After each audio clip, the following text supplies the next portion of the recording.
Ladies and gentlemen, Gene DiNapoli.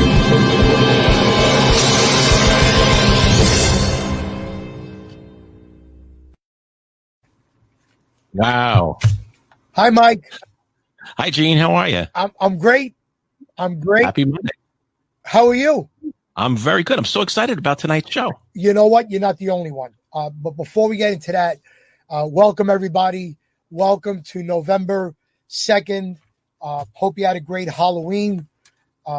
Mike, did you do any trick-or-treating this weekend? I did. I got about 50 pounds of candy, and I haven't slept since. Great. We had absolutely no kids on our block because my wife this year decided to give out pretzels instead of candy. So there's a little network that all the kids tell each other, Yes. "Oh, don't go to that house." So we have 40 bags of pretzels now that we have to do something with. But we hope everybody was safe. We know it was definitely a weird night, but we hope everybody made it through well. What about the rest of the week? Did you do anything else? No, that's pretty much it. I was hyped up on my sugar, and that's pretty much it. And I watched some Halloween movies. I've been hyped up on sugar for days because I had a weekend of goodness. Finally, after all the stuff we've been going through, nightclubs closed, private parties not working. We had 3 nice days, and I'd like to share them with you and all our viewers and our people listening on YouTube. So Friday night, my wife and I was very honored to be in the wedding party of one of my dearest friends, a gentleman now by the name of Victorio, who's a singer. He does a great Tom Jones. We worked together, and he graced my wife and I with being in his and Gia's wedding. So that was held on Friday. Wonderful. And, of course, the sugar was racing with the wedding cake. And then Saturday we went out to dinner to a German restaurant in Queens. I got hyped up on sugar again. And then yesterday I was very pleased to be asked to be the entertainment at a friend of mine's birthday party, which was a Mardi Gras theme. So this young lady, Lynn, she asked me to dress Mardi Gras, but then she gave me the purple pimp hat. So right there, I'm Big Daddy Gene, the New Orleans Italian pimp. Yeah, I did have some questions about that, but I guess you just answered them. I wanted to get it out of the way. But we want to say happy birthday to Lynn yesterday. Happy birthday today to our good friend, Bobby Anselmo, Boxer Bobby, who's with us all the week. Just had knee surgery, so he might not be on. He might be under the medication. And also this week, Howard. It's Howard's birthday on Friday. Everybody likes shout-outs, so we're going to do them. And last week, you might remember me mentioning that my little godson was going in for surgery. Yes. 5-year-old Leo. He's doing fabulous. It wasn't a big surgery, but whenever a child goes in, we always want to say extra prayers. So Leo is doing phenomenal. So very good. Everybody, thank you for your prayers. Thank you for your well wishes. Very quickly, our sponsors. Can we bring them up, Mike? Sure can. First off, Pure Organic Dry Cleaners, 3166 East Tremont Avenue.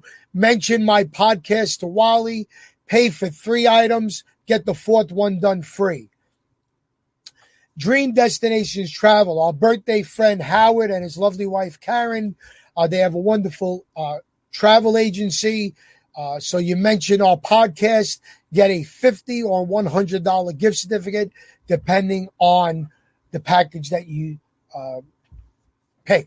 Right, that's great. All right. For those of you that are into CBD, medicine, and oils, sweetheal.com. Mention my name. Get 20% off your order and a free gift over $50. They're going to give you a free gift. Nice. And last but not least, the Creative CPA, our friend Francisco, comes up with great solutions for your tax and your estate planning.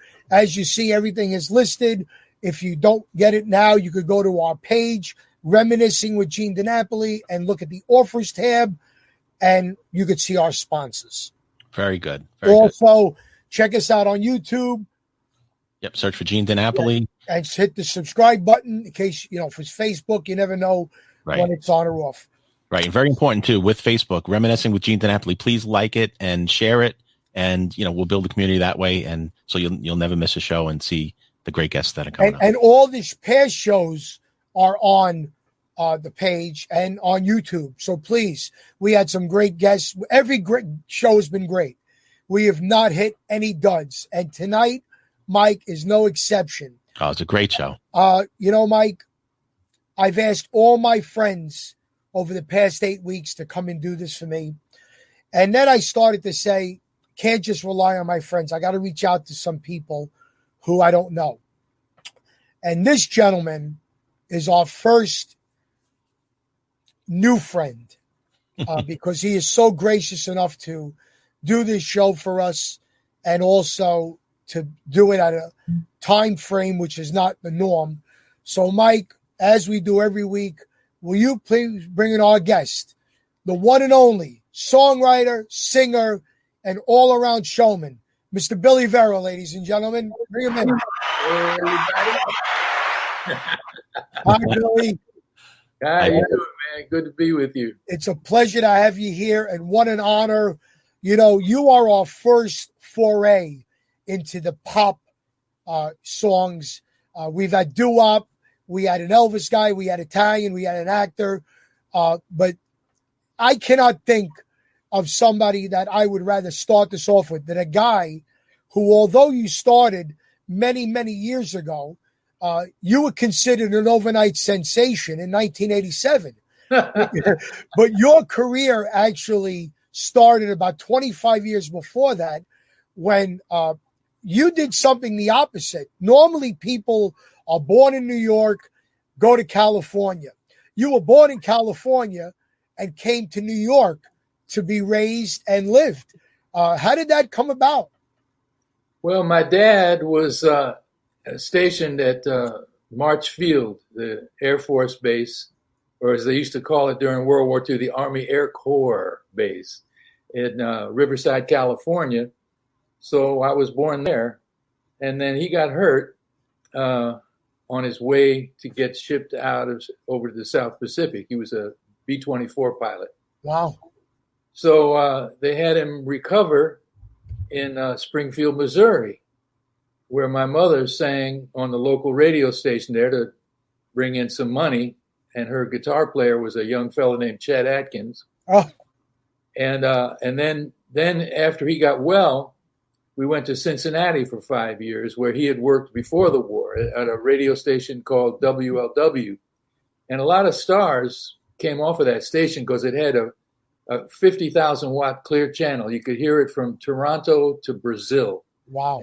40 states. But dig this, some of the stars that were made on WLW. Rosemary Clooney, Doris Day, Andy Williams, the Mills Brothers, Fats Waller, Merle Travis, Rod Serling, and more. Never heard of them. Never heard of any of them. All small timers. So after that, we went to New York, and they wanted to try there, and my dad got a gig on NBC in New York as a radio announcer, television announcer, where he stayed for 30 years, and then my mom. She tried for a while to be a solo singer and didn't quite make it. So she learned how to sight read music, became a background singer, and she became one of the Ray Charles singers on the Perry Como show, and the Frankie Lane show, and the Pat Boone show. So that was it. That's how I got to New York. So you are really a stage child. You're really a child of the business. Oh yeah, show business. There's something about people who grow up in show business families. You learn punctuality. You learn how to behave yourself. You learn professionalism at a very young age, and that helped me an awful lot. It was from a different era. People that were raised by show business people like yourself, there was never a word called ego or diva. It seems that these people that come out of nowhere and achieve overnight stardom, whether it's through MTV or YouTube, they have egos and they have diva. Spend all their money. They spend all their money real quick. Right. They're buying the big Cadillac. They're buying the house for grandma. Right. They do stupid things. When I went into voiceovers many years later, I asked my dad, I said, "You got any advice for me?" And he said, "Yeah, show up early, work quickly, have no opinions, and don't give anybody any crap." And that was it.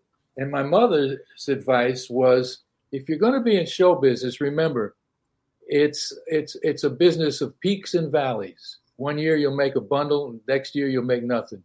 She said, so always live below your means. And boy, that saved me more than I can tell you. That's great advice. My father was a gambler by trade. He used to travel all over the world shooting dice. Unfortunately, he never learned that lesson, because one day we would have $1 million and 2 months later we were broke. So I wish your father would have met my father and given him some constructive criticism. Well, that's the way it is with gamblers. That's the nature of the beast. True. So now 1962, you wind up fronting a group called the Night Riders. Was that your first foray in a group? Was that your first year, 62, 61?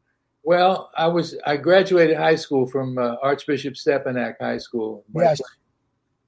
In 62. But before that, was a little local band called the Pharaohs. And we got kind of famous locally. We didn't make any records, but we were well known, around Westchester and Connecticut. And but then these guys, the Night Riders, they were real professionals. They played in nightclubs, And so there's a picture of them. Yeah. And they saw me playing at a club in Portchester called the OPG, the Old Post Grill, on the border of Greenwich. And the guitar player, who was kind of like the leader, he said, they spoke to me after I came off the stage. He says, "You're the coolest guy I ever saw in my life." He said, "We're getting ready to fire our singer." And we have a lot of gigs. We'll make more money for you than the Pharaohs. Wow. Well, a couple of the Pharaohs were going away to college. They were older than me, so I joined them. And they hustled up this kid named Vinny Supa, who put up some money so we could make a record.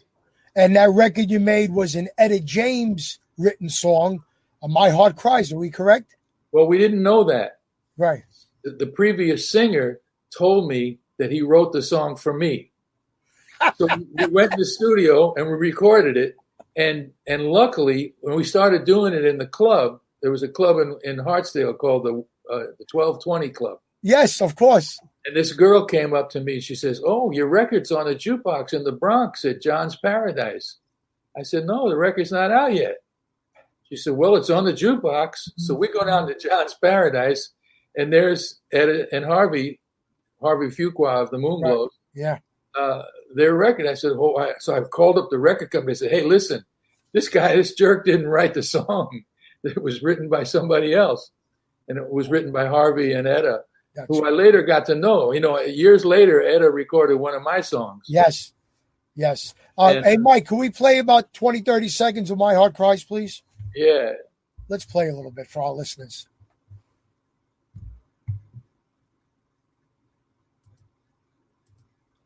There's a new commercial for you. Yeah. No product placement. We're not on the air now, right? I don't think so. I don't hear anything. Oh, so we keep the. Well, years later, I met Harvey. Yeah, I'm sorry, you're not hearing that, Gene? No, Mike. Okay, that's it. There we go.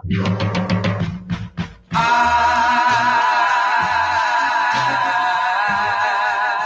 was lost in a world of dreams, counting every star.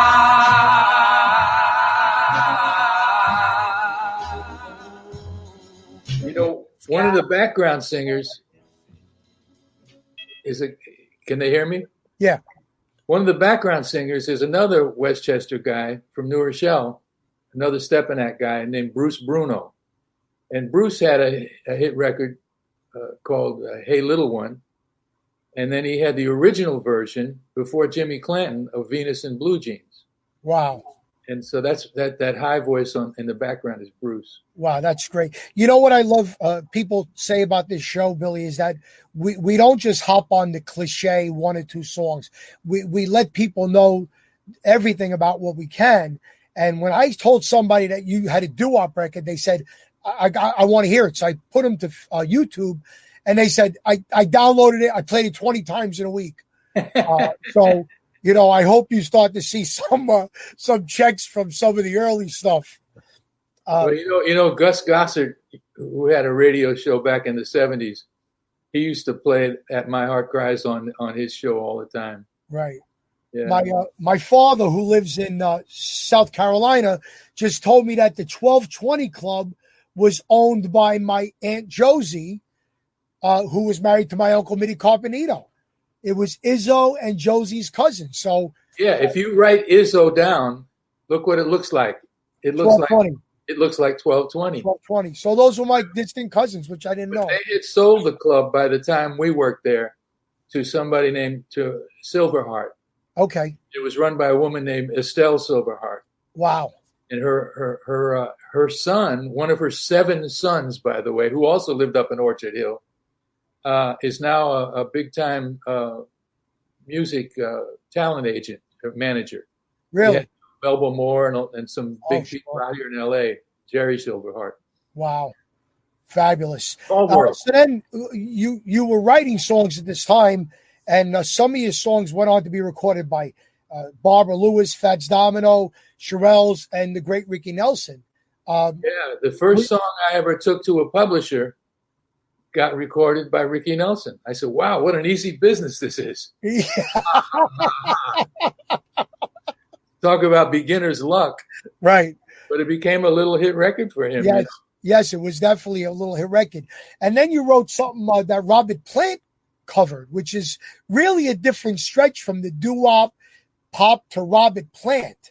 So that song, Don't Look Back, was that written with Robert Plant in mind?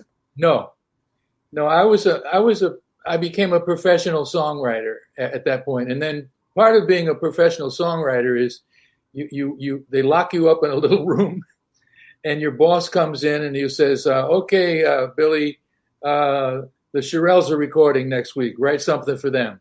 Or Tony Bennett's recording next week. So you got to write. You got to learn how to write. It's like being an actor. You got to learn how to write from that person's point of view, the kind of stories they like to tell, the kind of range they have. You know, some singers have a range of 6 notes, and some people like Patti LaBelle have a wide range. So, you know, there's a lot of things to take into consideration. So this particular day, there was a soul singer named Chuck Jackson, and I was a big fan of Chuck's. So he said, Chuck Jackson's coming up for a date. He said, can you come up with something for him? So I said, well, what Chuck? He hasn't had a hit in a while. Well, he's got that whiskey voice, you know, he could really preach. So I used this device, a songwriting device that I heard in a blues record by Little Junior Parker called Driving Wheel, where in the middle of the song, the music stops and he just starts to preach. So I did that, and then the publisher presented it to Chuck Jackson's producer, and they decided not to do the song. So then they took it around, and this new group from New England called the Remains recorded it, and it wasn't a hit, but it became this cult record, you know, and unbeknownst to me, became famous in certain underground circles, and then that's how Robert Plant eventually got it. But it was one of those songs, you know. So when you write songs for people of your genre, and then a guy that's totally opposite records something, what's the feeling you get when a hard rocker records something that you made for a soulful singer, or somebody of like Ricky Nelson, a popish thing? What kind of feeling does that give you? Well, the song that I wrote I didn't write it for Ricky, you know. I wrote with this new girl in mind named Dionne Warwick. She was a brand new girl. And I said, boy, she's really good. I'm going to write something for her. And of course, she didn't. I was a new kid on the block, so she ended up not doing it. And then the publisher called me up a couple weeks later. He says, hey, I got a record on one of your songs that you gave me. I said, really? Which one? He said, Don't Mean Old World. I said, oh, did you give me that girl, Dionne Warwick? He said, no, but I got you Ricky Nelson. I said, Ricky Nelson, he's white. He said, you ungrateful little putz. He said, Ricky's going to do your song 5 weeks in a row on the Ozzie and Harriet show. Man, you're going to make a bundle of money, you ungrateful little schmuck. So I learned my lesson there. And Ricky did a great job of it, He did. Got a comment. This is something that has not been said in our previous shows. Monster guest. You are a monster guest. So that should make you. Well, thank you. Yeah. Well, this is our listeners, and they really appreciate hearing stories from so-called the horse's mouth. So now, I'm going to fast forward to a very problematic time in the country. I was only a year old in 1967, but you decided to do something which really, in my opinion, could have backfired on you, but it didn't. You wound up doing a duet called Storybook Children with a gospel singer named Judy Clay. And were you apprehensive? Did you worry about what the repercussions between a black and white singer in the midst of civil unrest could have done? Not really, because I was playing at this club up in on the border of Greenwich in a little town called Banksville, New York, near Armonk, called the Country House, later known as the Deercrest Inn, and we played there for 4 years every weekend. And we can't get gigs here once every 4 years, right? And you played every week for 4. Well, those are the days, Yeah. So we would play 2 dance sets, and then they'd bring in hit record acts, one on Friday, one on Saturday. Wow. And then we'd back them up. And we were really a terrific backup band because all the guys in my band could read, for one thing, unlike most of the club musicians who couldn't read a note. So we might be playing for Patti LaBelle, the Bluebells on Friday, and Little Anthony and the Imperials on Saturday. It was a great learning experience. And now I forget what did you ask me that I was going to about being the black and white duo? Yeah. So almost all the performers that we played with up there were black. So I got to know everybody, and I became sort of part of that world. I was married to a black girl. I won't say woman because we were 20. I was 21 and she was 22. You're not a woman until you're 25. Oh, okay. You're not a man until you're 45. I always say. So I didn't feel any trepidation about that. But the way the song got written was, at the publishing company I worked at, they put me under the wing of another stepping act guy named Chip Taylor, whose brother is John Voight, the actor. Yes. Chip's real name is Wes Voight, but he goes by Chip Taylor. So Chip was my mentor as a songwriter. And the first song we wrote together became a hit for Barbara Lewis, the soul singer, called Make Me Belong to You. Yes. So that gave us an in with Atlantic Records, which was my dream label. All my favorite artists were on Atlantic, Ray Charles, Bobby Darin, the Coasters, the Drifters. So we decided to write a duet record for a couple of Atlantic artists, which Storybook Children was. And we made a demo with some girl from White Plains who used to hang around the band. So we go up to Jerry Wexler, who was the big cheese at Atlantic.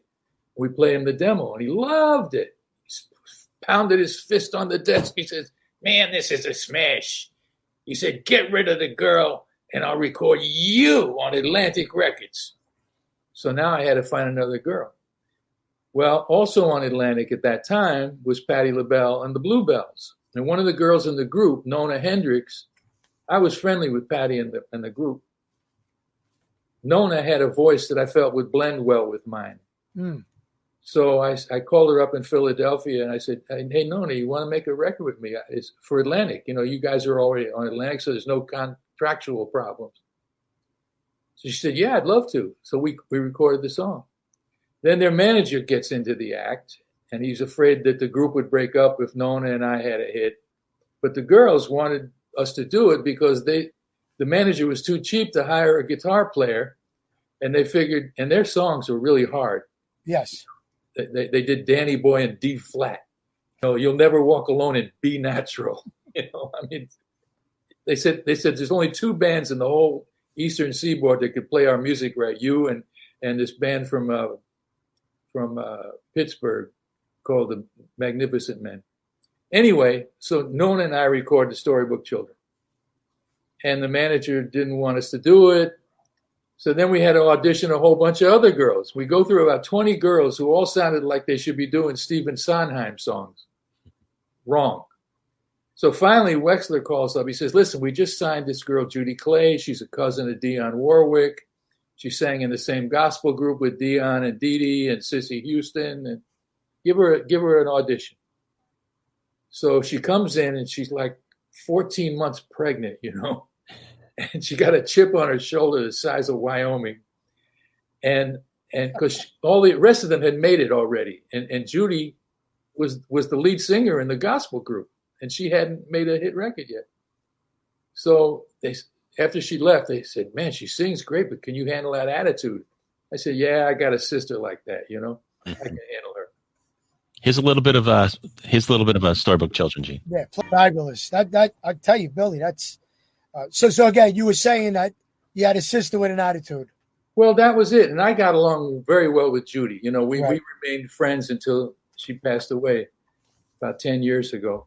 Anyway, so nobody had seen our picture because they didn't, you know, in those days you didn't make an album until you already had a hit record. Okay. So there was no pictures of it. So we get a gig at the Apollo Theater, which for me was a dream come true. I had been a customer at the Apollo. You know, I was there the night in the audience, the night James Brown made that Live at the Apollo album. So we get to the theater for rehearsal.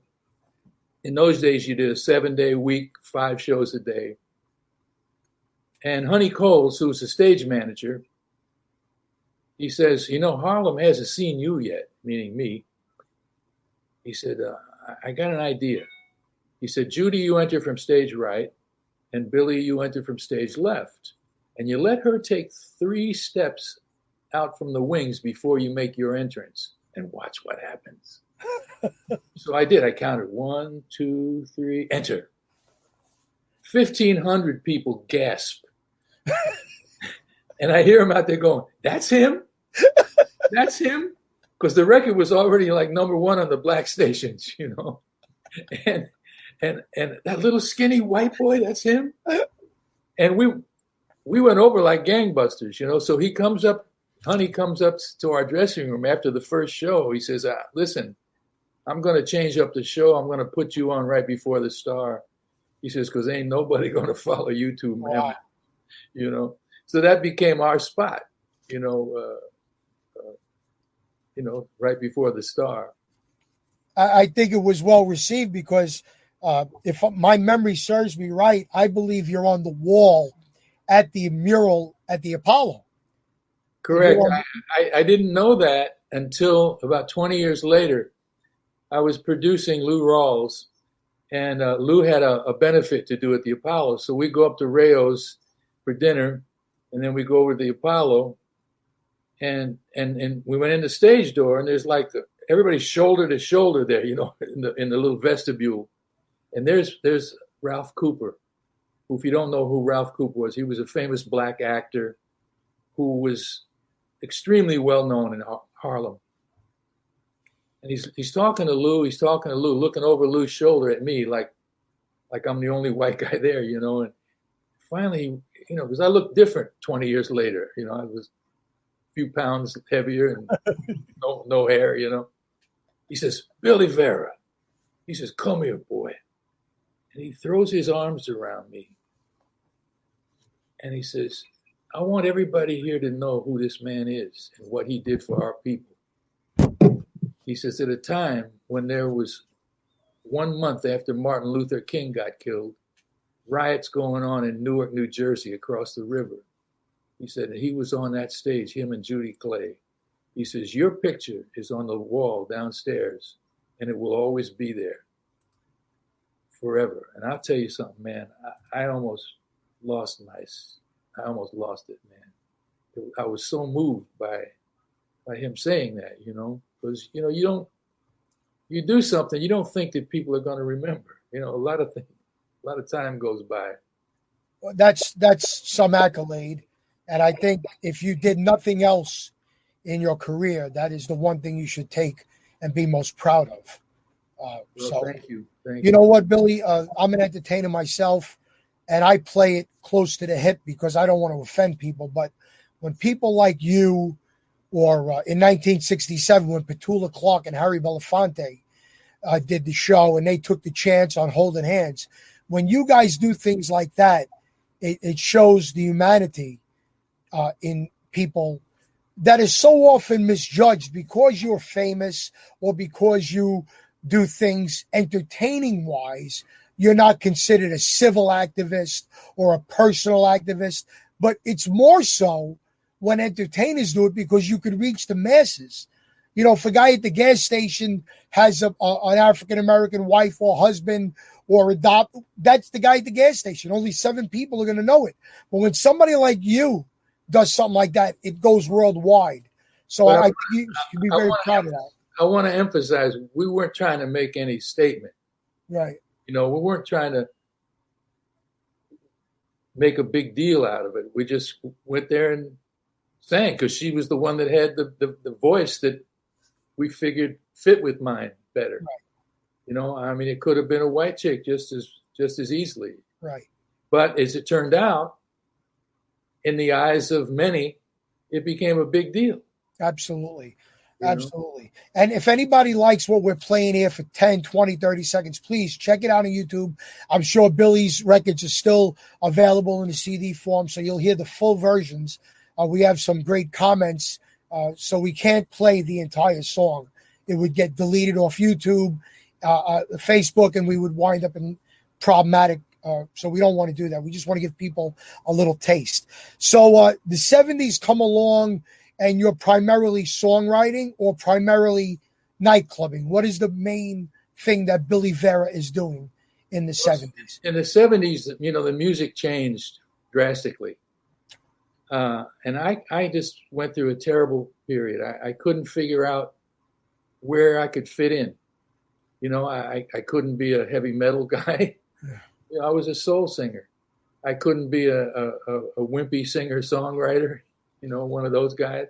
Right. There was just no place to fit. So I ended up doing a lot of survival gigs with my band. Yeah. One of those survival gigs is probably the biggest survival gig that we know.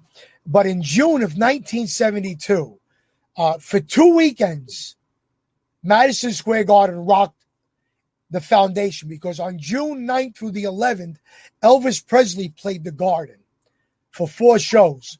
But a week before that, you were instrumental in raising the roof off the Garden by being the supporting band for the reunion of New York's own Dion and the Belmonts. Yeah. How did that happen? Well, in the early 70s, there was an oldies revival in New York. And we did my band got hired to do a lot of the shows. We did 13 shows at the Academy of Music, all doo-wop shows. And then when Richard Nader was finally able to talk Dion and the Belmonts into getting back together on the same stage, they said, "Yeah, we'll do it, but we don't like your band. We'll only do it if you'll hire Billy to back us up." So we did that, and it ended up being on an album, on Warner Brothers, Sure. that still is in print. And boy, I'll tell you, I'll never forget it, because when he announced, ladies and gentlemen, I got them back together. Dion said yes. The Belmont said yes. I heard the biggest applause and stomping of feet that I ever heard in my life. I mean, I thought the floor was going to break. It was the most outrageously loud audience response I ever heard in my life. Let me tell you the names, if you don't remember, on that show. I don't know if you have a poster, but you backed up the entire show. Am I correct? No. That time when we played the Academy of Music, we backed up the entire show. Right. But on this show, we only did Dion and the Belmonts. Well, you were in good company that night with Little Richard, Lloyd Price, the Cleftones, Danny and the Juniors, the Exciters. One of my favorites, Shirley and Lee. Oh, man. Yeah. They were so nice. I was a big fan of Shirley and Lee. Yeah. Well, I knew all those acts, and I had backed up most of those acts. Not Richard, because he always had his own band. And Lloyd, I did back up Lloyd Price one time. You know, he was such a professional. You know, in the old days, in the 50s and the 40s, it was commonplace for the star to tip the band leader. But these acts, most of them, they came out of the woodwork. They hadn't worked in show business in 10, 15 years, you know, so they didn't have any money. Most of them were bagging groceries at the supermarket. Right. You know? So you didn't expect a tip from them. But Lloyd, who was a very good businessman, yes, he made a lot of money. Absolutely. But at the end of the show, end of the night, he laid $100 on me, man, out of his own pocket. And I thought that was such a classy thing to do, you know? Absolutely. There's one guy that made more money outside of music than he made in music. Oh, and now, man, he real estate, all kinds of stuff he did. Yeah, absolutely. So you picked up your survival gigs. You were still writing a little bit at that time? I would still write, but nobody was interested in signing me. Steve Cropper from Booker T and the MGs, he brought me down to Memphis to make an album down there, record with him down there. I got to sing harmony with Jerry Lee Lewis on a record that he was producing. I was playing, working as the Shirelles conductor for a couple of years. And when Ronnie Spector left Phil Spector, her husband, she hired me to be her conductor. Right. And I did that for a while. And then played, just played clubs from here to Jersey to Connecticut, all over until we were playing in Jersey one night at a Ramada Inn. You talk about a low point in your career, right? Now, if you've ever played a Ramada Inn, you get people on Friday and Saturday, and during the week you're playing to three businessmen who hate you. Yes. Because the waitress is looking at you instead of them, right? So I was like a Tuesday or Wednesday night, and the waitress comes over to me after the set, and she says, that fellow over there with his wife would like a word with you. I said, okay. And I go over to the guy, and the guy shakes my hand. He says, L. Russell Brown, I wrote Tie a Yellow Ribbon Around the Old Oak Tree. And I said, oh, how nice for you, And he says, Vera, he said, I've been listening to you for years. He says, you're one of the great singers. He says, everybody in show business knows how great you are. You're a great songwriter. Everybody in show business knows you're a great songwriter. He said, but you never make any money. Because me, I make a lot of money and nobody respects me. So what do you say to a guy like that, right? I think he's the Rodney Dangerfield of songwriters or something. Yes. No respect. So he says, I got an idea. He says, why don't you come over to my house? Let's write together. He says, maybe I can teach you how to make money and you can teach me how to get respect. So that sounded like a good idea for me. So I start going over his house a couple of times a week. And the guy had a lot of energy. We wrote a lot of songs, not all good, but some good. And one day, he, like everybody that does something well, he wanted to produce. So he gets a gig producing Nancy Sinatra. So he says, listen, I need a fourth song for the session on Nancy. He said, I got to go pick up my wife at the beauty parlor. He said, why don't you start something while I'm out and we'll finish it when I get back. I said, great. So I pick up his guitar, I'm banging away, and I said, what the hell do I write for Nancy Sinatra, for Christ's sake? Oh, she got this famous father. I love my daddy, but it really don't matter what my daddy might say, right? Lines like that. I had a line about when I see your laughing face, So Larry comes back, he says, man, this is a number one song if I ever heard one. He said, I'm going to play it for Nancy tomorrow. He plays it for her. She hates the song. She hates my mother for having me. So Larry's he's really pissed off. He says, you got to do something with this song. So my friend Crazy Joe Renda, he had a little country band and he had a girl singer. So we go in with her and we record the song. But she's lazy and she doesn't really learn it properly. So everywhere we take the demo, they go, love the song, hate the girl. Love the song, hate the girl. Finally, I'm at the last guy on my list, a guy named Charlie Koppelman. He says, love the song, hate the girl. But we're recording Dolly Parton next week. He said, give me the song for Dolly. He said, I'll guarantee it'll be the single. This is a great song. I said, and I didn't trust him. I said, Charlie, give me some money.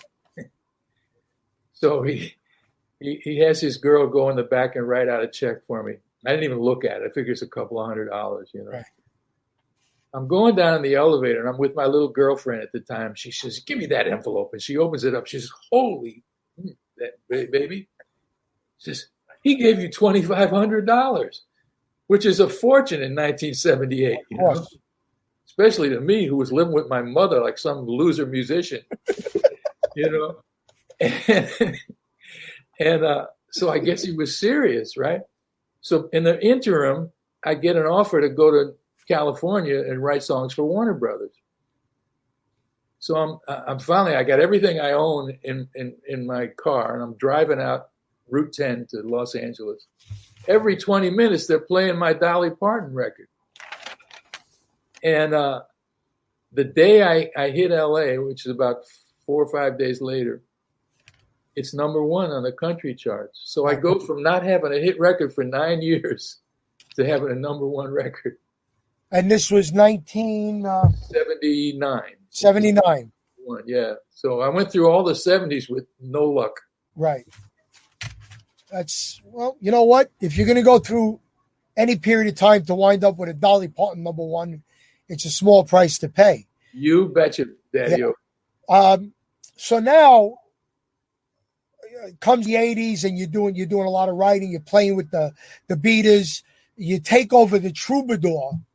The Troubadour, one of the most legendary nightclubs on planet Earth. The guy.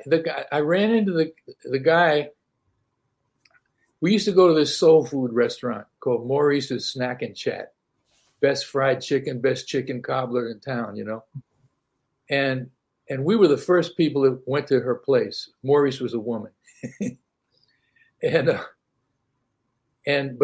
I used to go with my friend who later became my agent, Danny Robinson. And Danny's father managed Doc Severinsen. So next thing you know, Ed McMahon's coming in. Next time all the stars are coming to this little dump soul food place. Became the hottest place in town.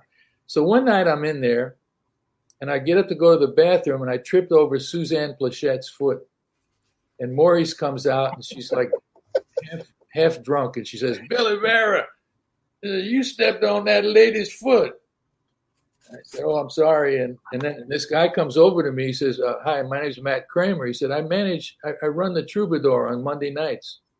He said, I hear you have the best band in town. I said, well, we're pretty good, 10. He says, how would you like to play on Monday nights for me?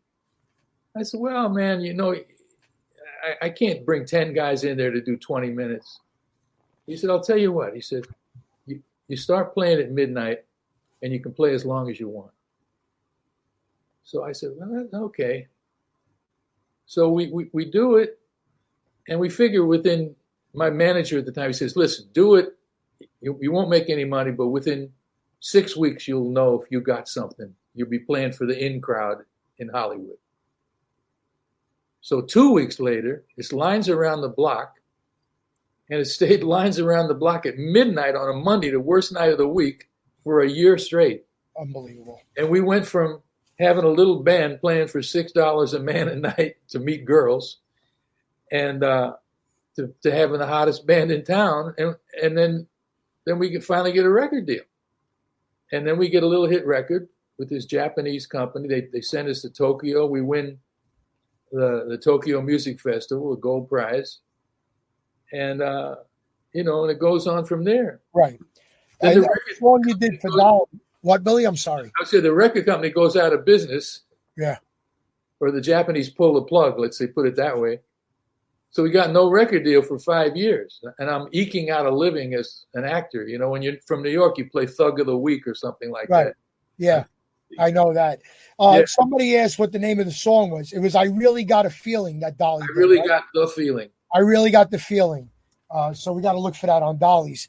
So now in 81, you finally do a solo album.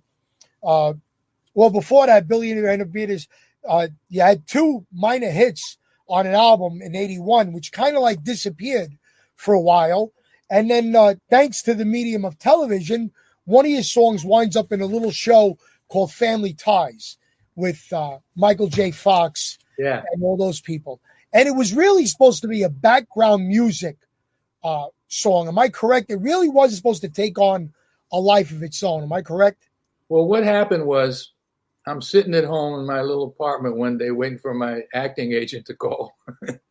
and this guy calls me up. He says, "This is the same Billy Vera that has the band?" I said, "Yeah." Because I always kept my number in the book.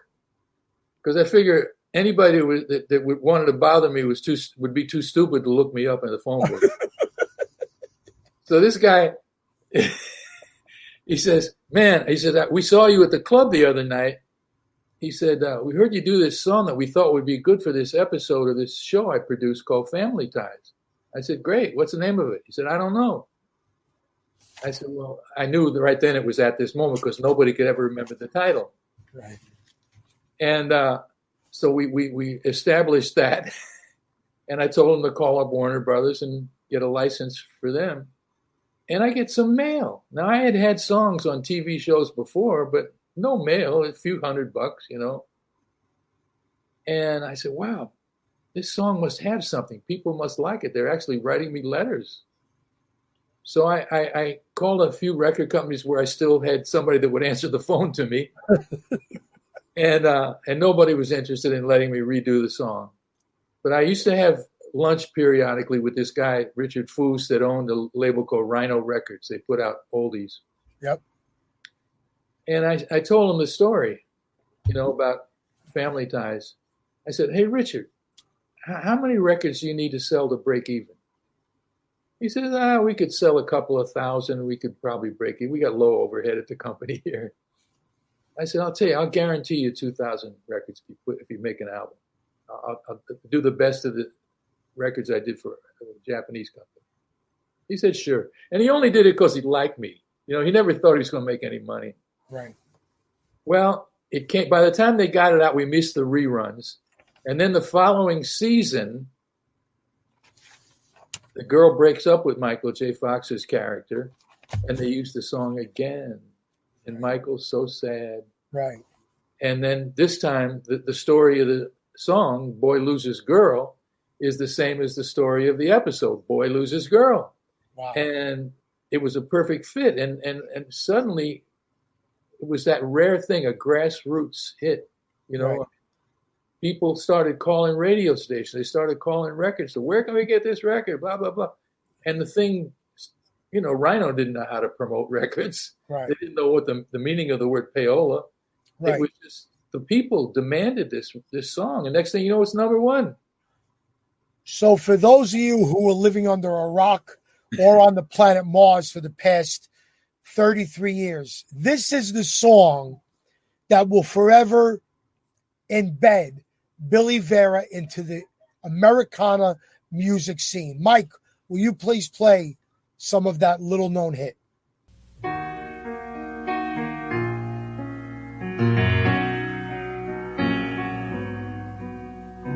What did you think I would do at this moment when you're standing before me with tears in your eyes, trying to tell me that you found you another and you just don't love me no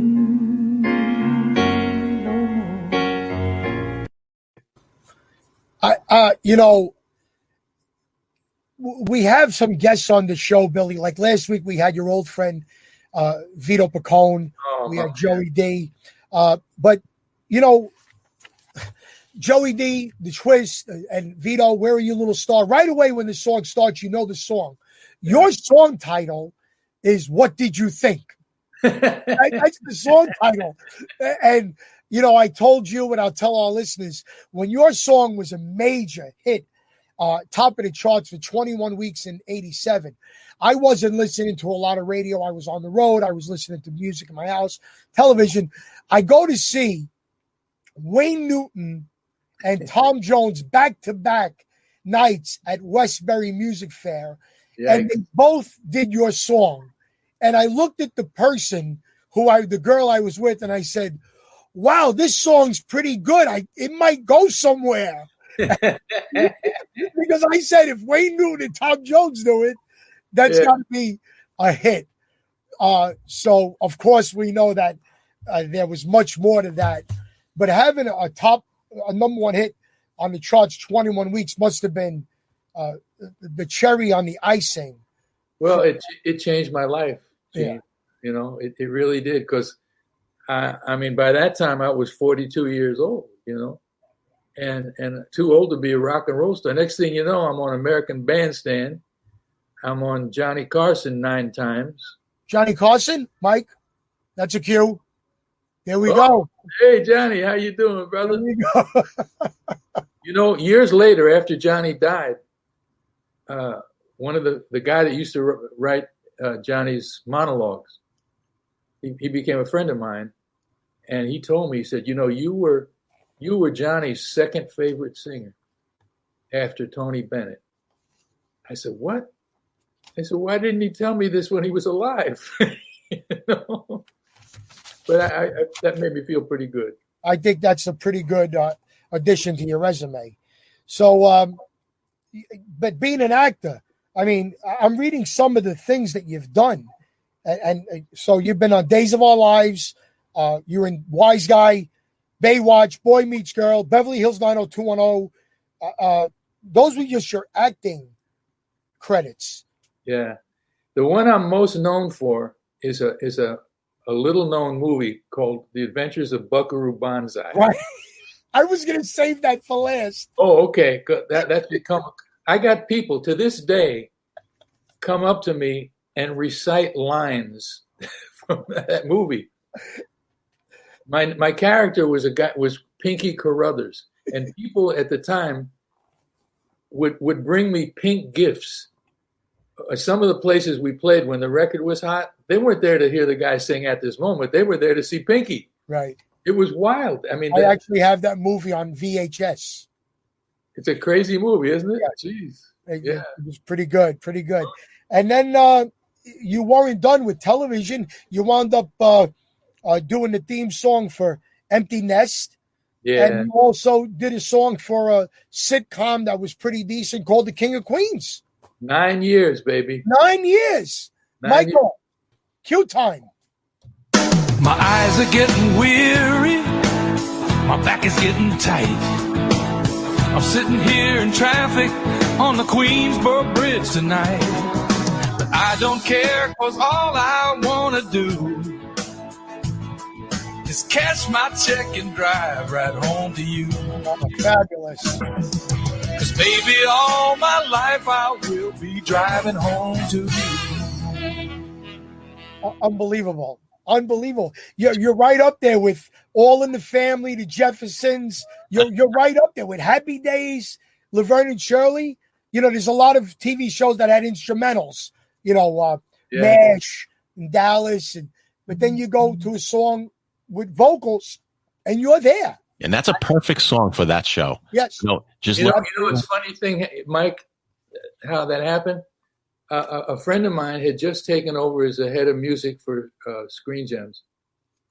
And he called me up one day. He says, "Let me take you to lunch." He said, "We got this new show, and they insist upon this song."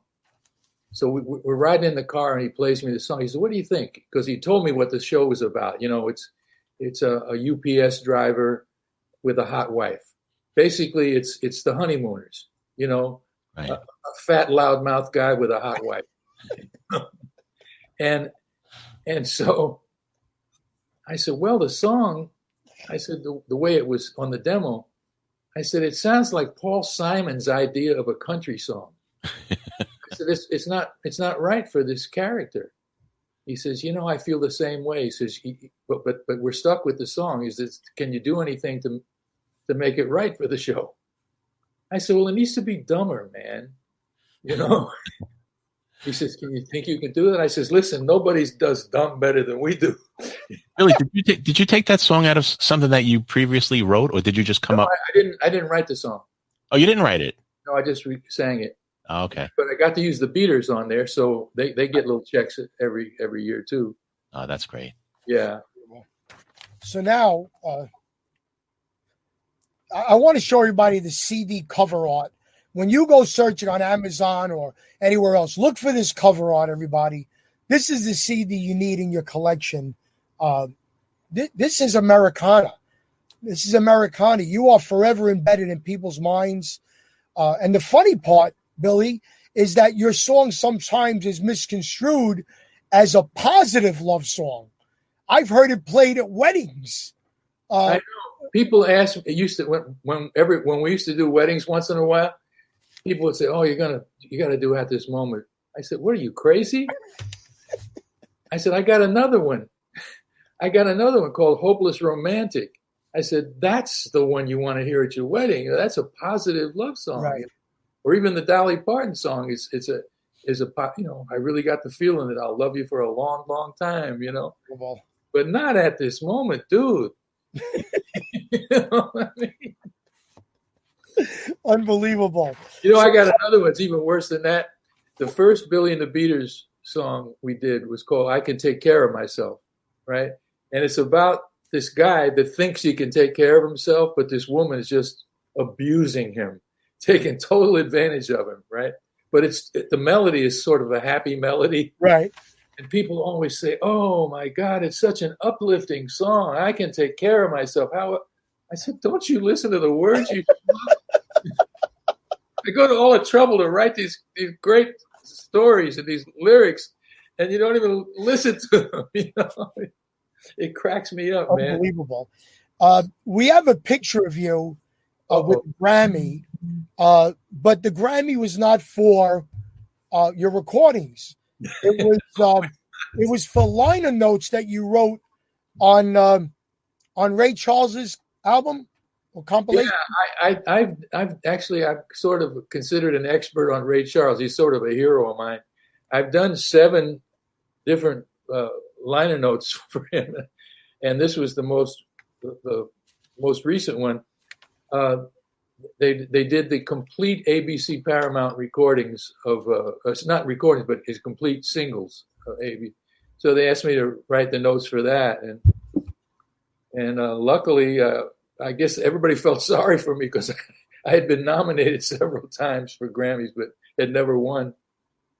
So finally, in 2013, I guess it was, I won. Yes. And I'll tell you, it's a funny thing. My date was this dear friend of mine, an actress named Augie Duke, and this fan of mine is a limousine driver, so named Paul, and he says, I'll tell you what, I'll drive you guys down to the Grammys. You come in style, right? I said, cool, man. So the girl that was supposed to do Augie's hair was late. So now my friend Paul shows up, not in your usual town car. He shows up in a big Rolls Royce. And he's driving like 70 miles an hour to try to get down to where the Grammys were. So we're rushing up the stairs, and then we finally get to the seat. And I'm actually in the process of sitting down when he calls my name. And I get up and I run down the aisle up to the stage, and Augie's going, and she's following me after. She got her little iPhone clicking as she's running after me. She says, "You won, baby! You won! Oh my God, you won!" And the whole audience is like goofing on us, man, and laughing on. And I'm out of breath. And I go, "Holy shit!" And then the audience laughs some more. And I'm like, it was one of those weird things. I loved it, but it was an awful lot of fun. And then we drove back in the big Rolls Royce that Paul drove. We felt like big shots for the day. This is just a little podcast, but it's grown, Billy. And if there is anybody out there in the recording arts and science, if this man doesn't get a Grammy at this moment, there is something wrong with the voting process. You want to hear a sad story about that? Well, I'd rather hear a happy story about that. Too. But the rules of the Grammys for Best Record of the Year, it has to be a new record released that year. Well, my record of At This Moment was a reissue. Right. Maybe we should have had it nominated as an oldie or something like, or a historical record. But all the guys that were on the committee, they kind of, a lot of them knew me, and they said, "Oh man, Billy, we talked about how could we get you to win for this year, because it's a great song and a great record." He said, the rules wouldn't allow it because it was not a new recording. So that was the sad part. But there is something called the Grammy Record Hall of Fame now, and we hope that they listen to it and listen to us and put you on, because there are certain songs that if we ever get invaded by Mars, if we live through 2020 and 5 million years from now, Martians come down here, we believe that At This Moment should be in the top 100 songs of all time. Oh, thank you for that. So now you did most recently, besides your voiceover work and the producing, you make a big band jazz record, which I think was like a pet project to you, right? I always wanted to make a big band record, and of course they cost money and nobody was willing to put up any money.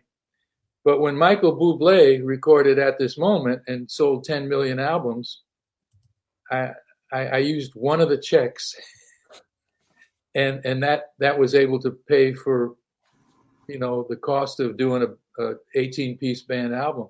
But then I came across the problem. By then everybody was doing big band albums, And I said, what can I do to make mine different from every other putz that does a big band album of standards? I said, they all do the same old tired songs. And then somebody said to me, "Well, go with what you know."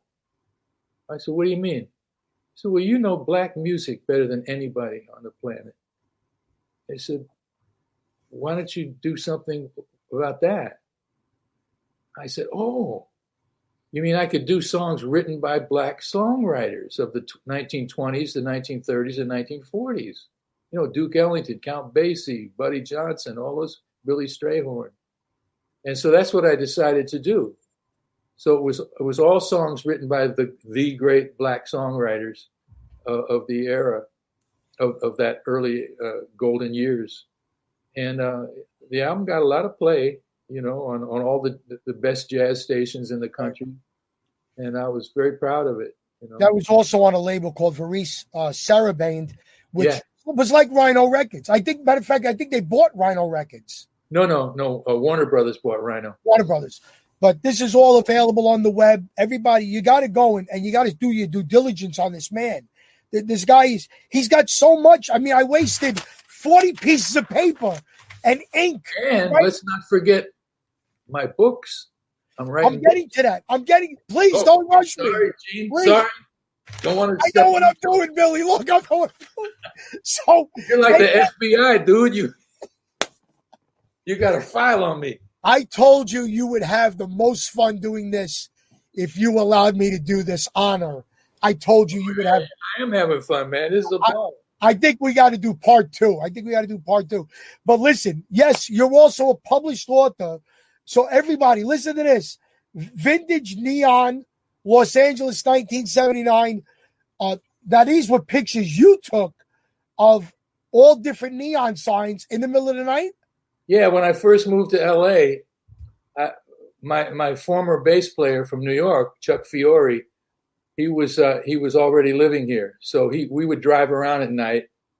You know, we hadn't met any girls yet, so we drive around, just the two of us.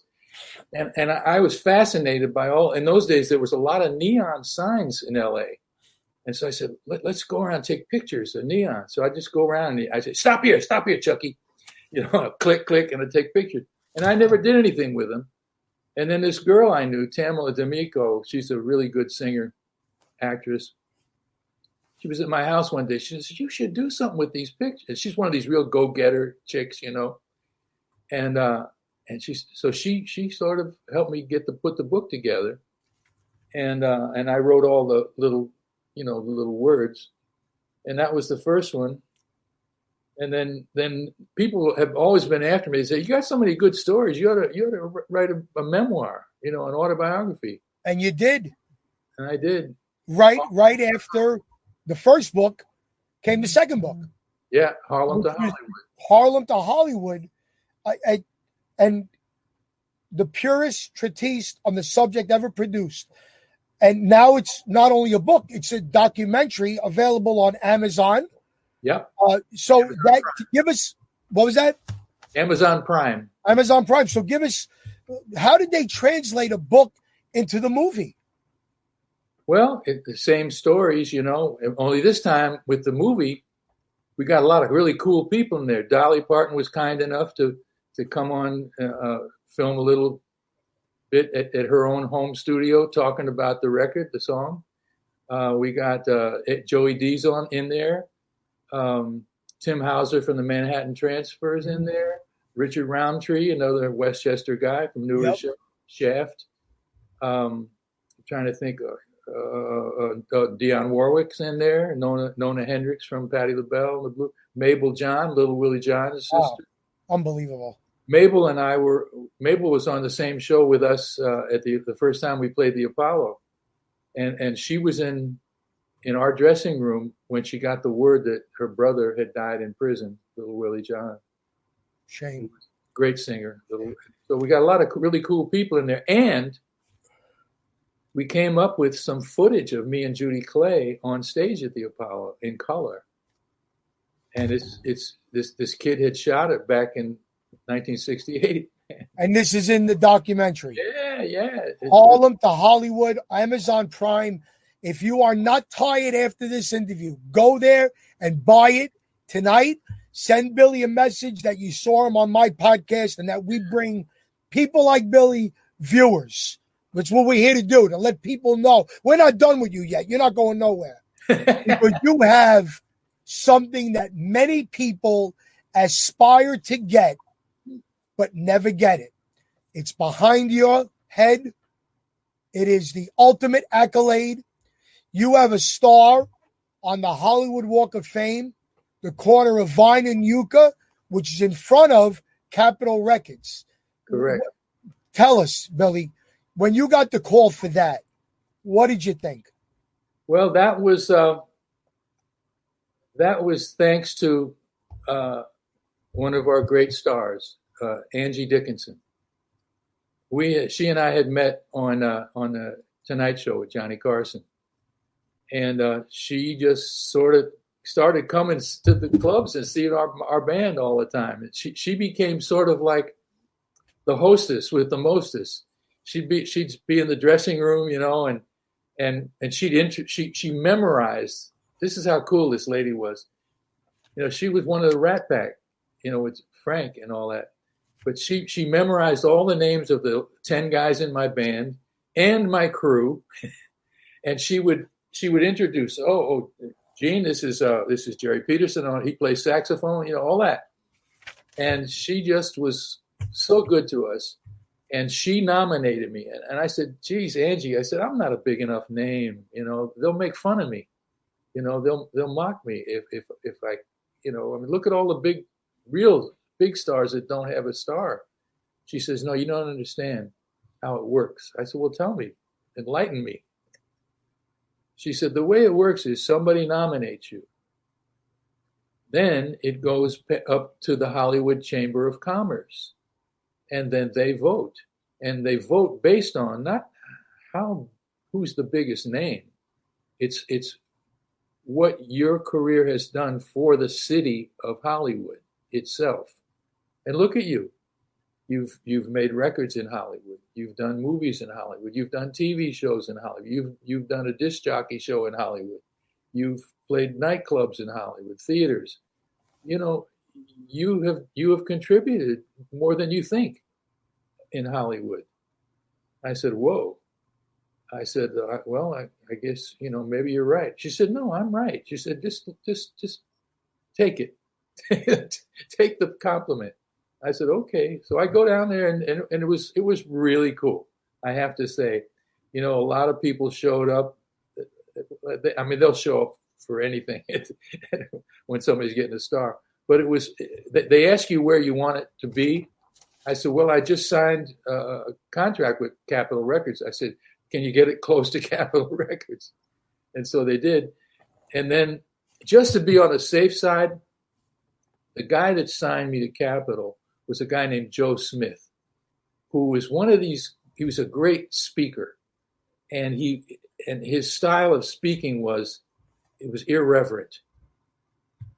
In other words, he wouldn't take it too seriously, too pompous. And I knew that was what was needed so that people wouldn't make fun of me. So, the first thing Joe says, what do you say about Billy Vera? He says, gee, I get it. Billy Vera, he gets a hit record every 20 years, whether he needs one or not. And that was his opening line. And so everybody laughed. And from that point on, they were on my side, And thank you, Joe Smith. Billy, I think people have been on your side, but you just haven't known. I want to tell you some of the compliments you've gotten tonight. One guy just called you a hidden gem.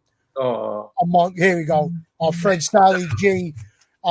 Your Amazon documentary has 4.5 stars out of 5. I think that's a good record. And Billy, I don't know what to say except thank you, and that I hope I can entice you maybe 6 months down the line to do this again. You're so much fun, and you make it so fun, and you're a pro, and I'll be happy to come back anytime you want me. Thank you. Is it BillyVera.com, the website? BillyVera.com, yeah. Everybody, all my followers, my thousands of friends, my hundreds of thousands of family members, please, BillyVera.com. Follow his page. Tell the people that now you have seen and heard from the man himself why an overnight success took 27 years. Ladies and gentlemen, as we do every week, a big round of applause for our guest, Mr. Billy Vera. Thank you, Billy. Thank you, Gene. Thank you. God bless you. Thank you, Billy. Billy, get a chance. Go read the comments. There's so many great comments for you. How do I find them? And Billy, I'm going to show you what Ed Sullivan used to do after a great show. Okay. Where do we go from here? You know where Ed grew up? You know where Ed Sullivan grew up? Portchester. Portchester, that's right. Every third house in Portchester claims that Ed lived there. That's great. Billy, enjoy the rest of your night, and thank you, and God bless you. All right, boys. Thank you, Billy. Have a good night. Thank you. Bye-bye. Wow. That's something else, Gene. Gene, I got to tell you, every week, okay, Lou Rawls, Dionne Warwick, Ricky Nelson, Jerry Lee Lewis, it doesn't end. Dolly Parton, and he even tripped over Susan Planchette's foot. I was wondering what you were doing that you're off camera. And the reason you're off camera is to let the boxes be bigger. I want people to know you were not thrown off camera at all. but we want to make the boxes bigger. And I'm wondering to myself, what is he doing now? I want to see your list. This is incredible. I just can't. Well, Gene, you know what we should do, since this podcast is gaining traction. I know we should write a book first. No, not write a book. Why don't we have our own awards? Why can't we give our own awards out to people? I'll tell you why we can't. Because every guest that we have had on, whether they're hit makers or local celebrities who I don't, all deserve an award. Okay. So we'll two reasons. Number one, they contribute to society and the happiness of mankind. And number two, they have allowed me to bring them on this show, not knowing how it was going to turn out. And if I tell you the accolades we have gotten by our guests, and I believe next year, there's only 2 people that have told me no so far. I got a feeling by next year, they're going to be calling me to get on the show. Because you have people like Billy Vera and Joey D and Vito Pacone telling their friends that the Reminiscing podcast is one of the best they've ever done. Word can only spread like wildfire. Gene, it's not Moonshine Johnson that said no, right? I'm not even going to answer that. Let's go. I can't stand you sometimes. Love me. So listen, great. We love the comments, everybody. Keep in mind, I can't see them because they're very small on my screen, but we do try to get to some of them. We got a wonderful sponsor last week, Joe Remini. We're going to put him on system. If anybody out there has a small or large business, we are now being seen all over the United States, tri-state area. We're also on YouTube. We're also on ItalianAmericanRadio.com. And I believe, Mike, you have 4 other podcasts that you do? At least. we have 4 or 5 other podcasts. I'm going to be doing another one featuring our local celebrities, people that never had a hit record and big movies, but I believe they got great stories to tell. I'm also developing another one called Family Royalty, where we will continue the way we did with Tito Puente Jr. We're going to continue with people like Bobby Wilson, the son of the late great Jackie Wilson, the Nelson twins, and people like that. Tommy Cash, Johnny Cash's brother. So we're going to start doing a lot of other podcasts, a lot of other streaming. So if you advertise on this show, you'll be all over the world. And don't forget, ladies and gentlemen, it's not what you see tonight. This podcast gets shared thousands of times a week to all over the world. So if you have any product through the mail or a store, advertise with us. We will do our best to get the word out. Right. Next week, we got an old friend of mine, Mike. This is the only actor to be in the original Godfather and the TV show The Sopranos. My dear friend Lou Martini Jr. will be our special guest next week. That's not Lou in the center with the Elvis jumpsuit. Okay, that's me. But we're going to have Lou on next week.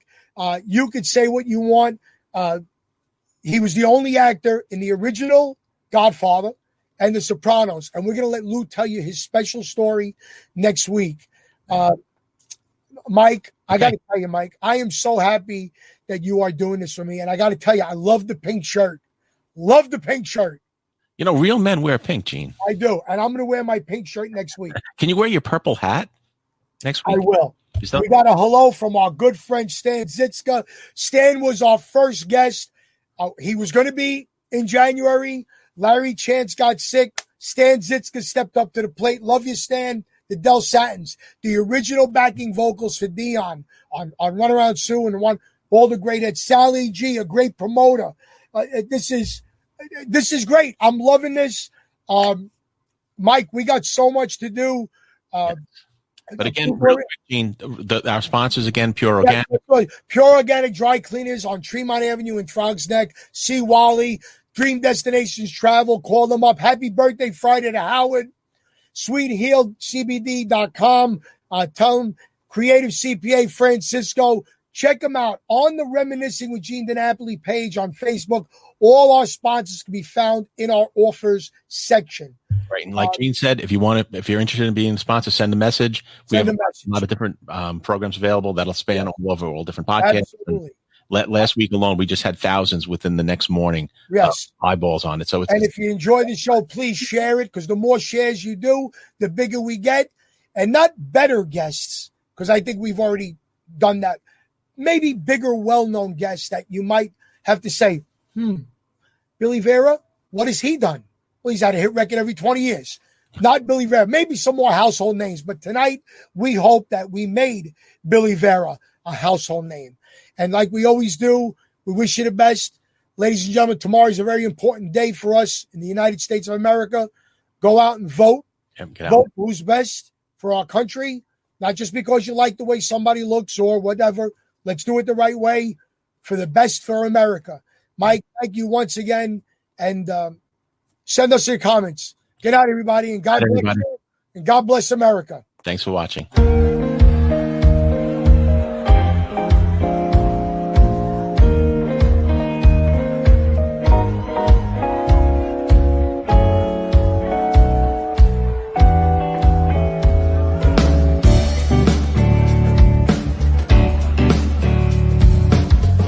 night, it was late. I was walking you home. We got down to the gate.